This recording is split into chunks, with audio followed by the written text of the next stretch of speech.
Make sure each switch membrane on the perimeter foot switch is not seized by moving them back and forth and pressing 3 or 4 times on each one, top and bottom. If the switch membranes are not seized and the problem persists, raise the backrest for easy access to the control box.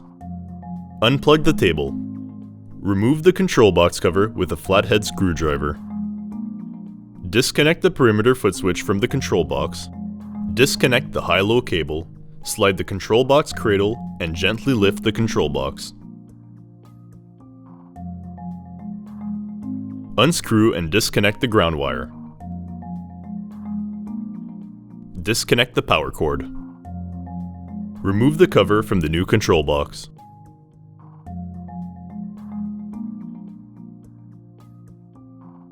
Connect the ground wire and power cord to the new control box. Slide the control box into the actuator groove. Slide the control box cradle into place. Connect the perimeter foot switch directly to the control box. Plug the high-low cable back into the control box. Slide the cover back on the control box and plug the table back in. For more information, please visit orthocanada.com.